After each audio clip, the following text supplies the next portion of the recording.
Segala puji bagi Allah, kemudian salawat dan salam kepada Rasulullah, pada keluarga dan seluruh sahabat-sahabatnya. Bapak Ibu jamaah salat maghrib dan isya yang Allah muliakan, InsyaAllah kita akan sambung pelajaran kita tentang fadail al-a'mal. Dan malam ini insyaAllah kita akan membahas tentang fadilah surah Ar-Rahman. Di pertemuan yang lalu kita membahas surat Qaf, dan selanjutnya surat Az-Zariyat, At-Tur, An-Najm. Kita tidak mendapatkan dalil-dalil khusus yang menyatakan kelebihan surat tersebut.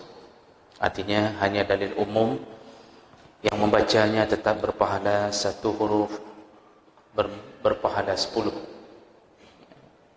Baik, kita lihat surat Ar-Rahman. Surat ini akrab di telinga, sering dibaca, dan salah satu keistimewaannya terdengar urutan-urutan bunyi yang indah dengan tatanan bahasa yang teratur. Surat ini adalah surah ke-55 dan mempunyai 78 ayat. Surat ini disebut Ar-Rahman karena pertama Allah membuka awal surat dengan Ar-Rahman, dan kemudian banyak membicarakan tentang kasih sayang Allah di dalam surat ini. Secara bahasa, kalimat Rahman itu lebih luas maknanya dibandingkan kalimat Rahim. Walaupun dia mempunyai satu akar yang sama dari rahimah, dan kedua-duanya isim mubalaghah, artinya menunjukkan maha. Tetapi di antara keduanya seluruh ulama sepakat makna Rahman lebih luas daripada makna Rahim. Karena Rahman diperuntukkan kepada seluruh makhluk Allah dari kasih sayang Allah, baik orang itu mukmin maupun orang-orang yang tidak beriman, itu mendapatkan rahman Allah. Sedangkan Rahim Allah khususkan kepada mereka yang mukmin. Makanya ketika Ar-Rahman, Ar-Rahim diulang-ulang, maka orang-orang yang tidak beriman masuk ke dalam kategori Allah tetap menyayangi mereka dengan memberikan mereka rezeki, mengutus kepada mereka para rasul, tidak henti-hentinya dakwah disampaikan tentang kebenaran Islam, dan Allah baru mengambil sikap ketika mereka menolak Islam sampai sakaratul maut. Sebelum sakaratul maut, walaupun cuma 5 menit lagi mereka menghadapi ajal, lalu kemudian tiba-tiba mereka menyatakan diri berada di bawah lindungan Allah dengan bersyahadat, maka di saat itu pula Allah bisa menghapuskan semua dosa dan pengkhianatan mereka. Ini kasih sayang Allah. Jadi jemaah maka Allah yang Allah sebutkan berulang-ulang dalam surat ini adalah tentang kasih sayang Allah, tentang nikmat yang berupa kasih sayang Allah. Nah, ada beberapa riwayat yang menyebutkan tentang penyebab turunnya ayat. Di antaranya dalam tafsir Fathul Qadir disebutkan bahawa penyebab turun surat Ar-Rahman ini yaitu pertanyaan orang-orang musyrik yang bertanya kepada Rasulullah tentang siapa Ar-Rahman. Maka Allah menurunkan surat Ar-Rahman untuk menjawab pertanyaan mereka. Lalu kemudian ada yang menyatakan penduduk Makkah, mereka mengatakan bahawa Al-Quran itu diturunkan oleh manusia, diciptakan oleh manusia. Tentu yang dimaksud adalah Muhammad sallallahu alaihi wasallam. Jadi orang-orang kafir Makkah mengatakan bahawa Quran itu bukan ciptaan Allah, tapi ciptaan manusia. Maka Allah Subhanahu wa taala menurunkan surat ini dengan menjawab Ar-Rahman 'allamal Quran. Allah lah yang menurunkan dan mengajarkan Al-Quran.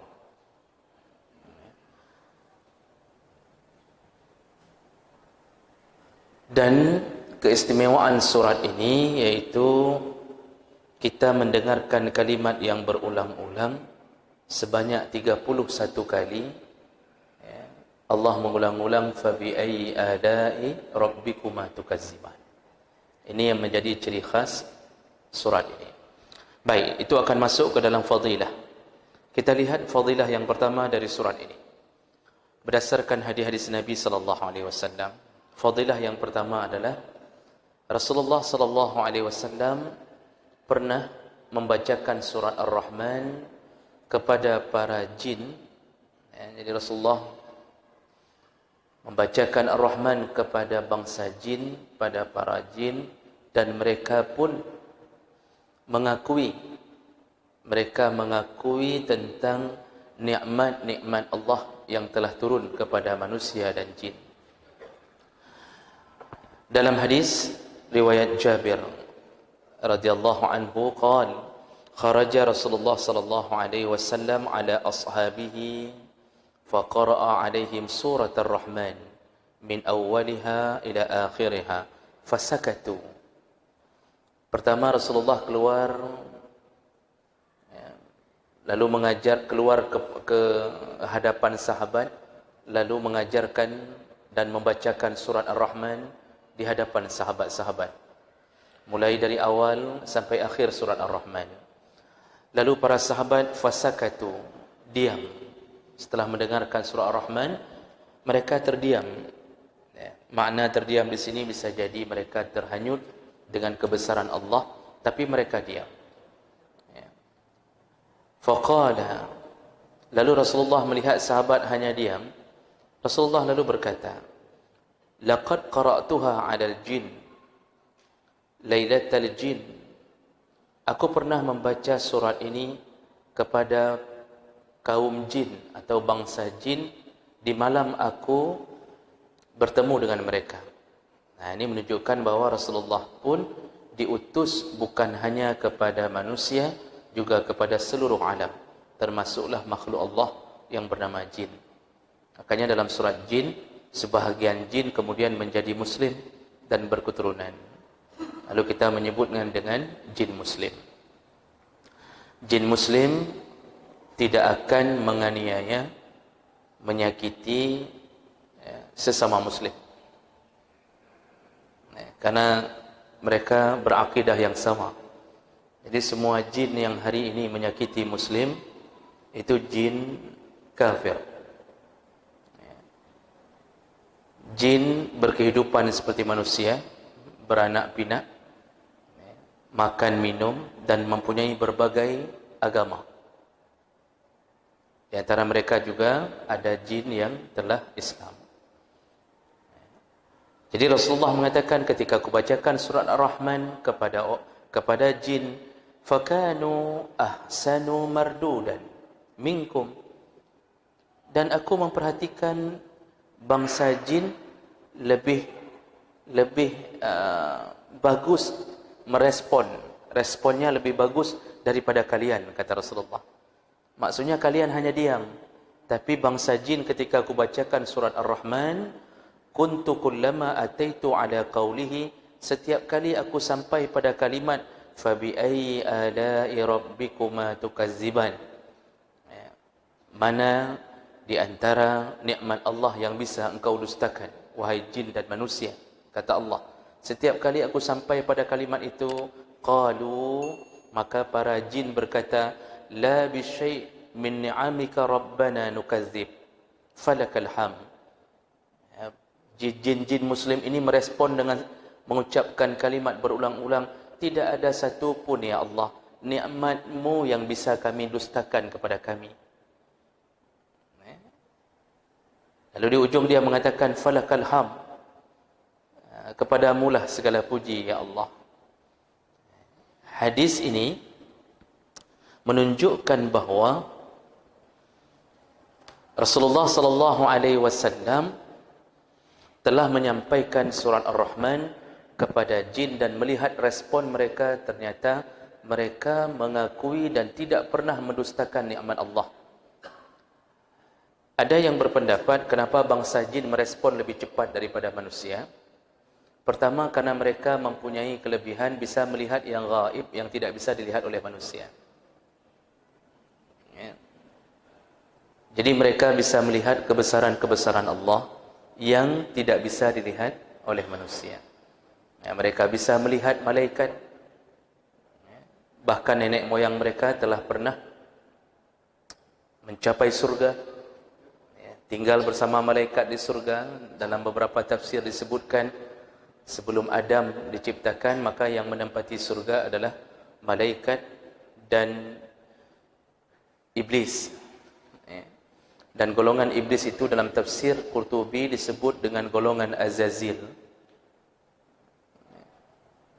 Lalu mereka dikeluarkan dari surga karena penolakan nenek moyang mereka terhadap perintah Allah untuk bersujud kepada Adam. Hadis tadi riwayat Tirmizi dan Al-Hakim. Imam Az-Zahabi mengatakan sesuai dengan syarat Bukhari Muslim. Imam Albani mengatakan hasan. Jemaah melakukan Allah Subhanahu wa taala. Jadi ini fadilah pertama, bahawa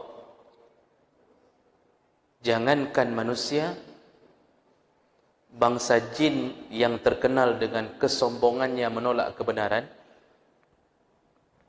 ternyata mereka pun mengakui kebesaran nikmat Allah yang diturunkan kepada makhluk. Jadi kita ini hidup di atas nikmat. Tidak benar kalau ada orang yang berpemahaman seperti pemahaman Jabariyah yang selalu menyalahkan atau menjadikan Allah sebagai sumber segala-gala kesalahan. Jadi pemahaman Jabariyah, kita ini bagaikan kapas yang diterbangkan angin. Tidak ada daya, tidak ada upaya.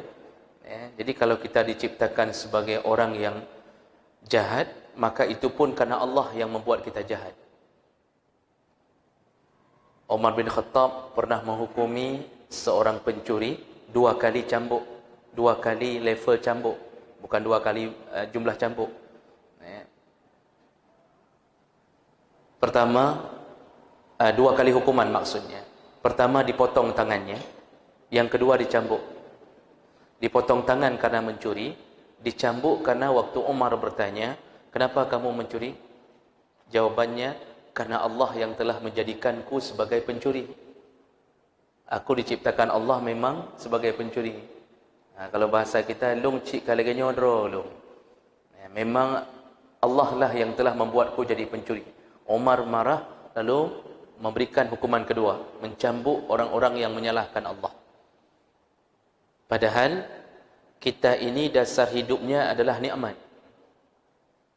Maka ketika Allah mengatakan innallaha la yughayyiru ma biqaumin hatta yughayyiru ma bi anfusihim, sesungguhnya Allah tidak akan mengubah suatu kaum. Itu diterjemahkan, ada yang menterjemahkan dan memaknai dengan nasib. Allah tidak akan mengubah nasib satu kaum sampai kaum itu mengubah nasibnya sendiri. Padahal terjemahan itu tidak disebutkan di dalam tafsir. Metode berfikir begitu tidak disebutkan dalam tafsir. Dalam tafsir, para ulama menyebutkan maksud ayat itu, sesungguhnya Allah tidak akan mengubah nikmat kepadamu kecuali engkau sendiri yang merubah nikmat itu menjadi bencana. Jadi kita ini hidup dasarnya di atas nikmat. Tidak ada yang mengubah nikmat itu kecuali kita sendiri yang mengubahnya menjadi bala.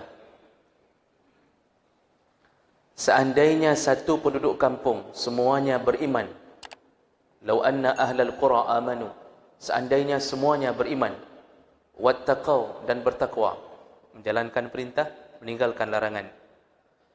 Maka apa yang Allah katakan? Nikmat itu tidak hilang, malah ditambah-tambah. Lamasubatum min indillah khair. Ditumpahkan Allah semua kebaikan. Ditumpahkan Allah.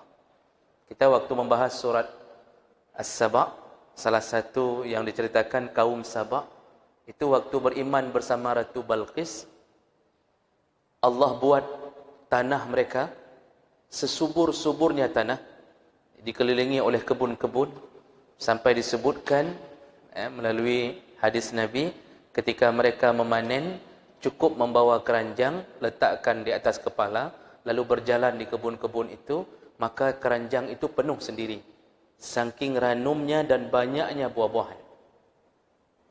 Dan mereka dihancurkan setelah mereka berkhianat, tidak lagi menyembah Allah sepeninggal Ratu Balqis. Jadi jemaah melakukan Allah, yang membuat bencana, membuat bala, membuat azab adalah kita sendiri. Seandainya kita terus beriman, kita tolak semua maksiat, maka kita tetap dalam nikmat. Apapun yang diberi Allah nikmat. Oh, ada sakit, sakit itu pun menjadi nikmat. Ada yang miskin, miskin itu pun menjadi nikmat. Tapi hari ini semua berada dalam posisi seakan-akan yang datang adalah kehancuran-kehancuran. Mulai dari tatanan negara, kehidupan sehari-hari kita, semuanya berubah menjadi bencana-bencana. Seharusnya anak-anak itu nikmat, tapi anak-anak pun hari ini menjadi bencana. Anak-anak membuat kepala kita pusing bagi mereka yang tidak beriman dan bertakwa. Jadi oleh karena itu, jangan salahkan Allah ketika Allah memberi bencana, tapi salahkanlah diri sendiri karena kita merubah nikmat menjadi azab. Kita dari kecil dimanjakan Allah. Ada yang mengatakan begini, bagusnya kita tidak usah ada, maka kita tidak akan merasakan hidup seperti neraka nantinya. Bagusnya kan menyujud be'na dadanya. Jadi ada orang mengatakan bagusnya kita nggak usah ada, nggak usah diciptakan, lebih baik daripada dilahirkan. Nggak usah dilahirkan, nggak ada, lebih baik daripada dilahirkan. Karena kalau sudah dilahirkan, banyak masalah di dunia, masuk ke alam kubur, kena siksa kubur, masuk neraka. Nah, ini adalah mereka yang berfikir dengan merubah nikmat tadi. Tapi orang yang berfikir sebaliknya, maka meminta dilahirkan lebih baik daripada tidak dilahirkan. Bayangkan kalau kita masuk surga, maka yang kita dapatkan adalah keindahan yang belum pernah terbayangkan. Jadi jemaah maka Allah Subhanahu wa taala, hidup kita berada di dalam nikmat. Jin mengakui tentang kasih sayang Allah kepada mereka. Belum waktunya, proseduralnya belum waktunya makhluk Allah selain malaikat masuk surga. Tapi jumhur ulama sepakat, jin telah dimasukkan ke dalam surga bersama malaikat. Makanya ketika Allah menyuruh malaikat sujud kepada Adam, itu tidak disebutkan lagi nama iblis, bangsa jin, tidak disebutkan lagi.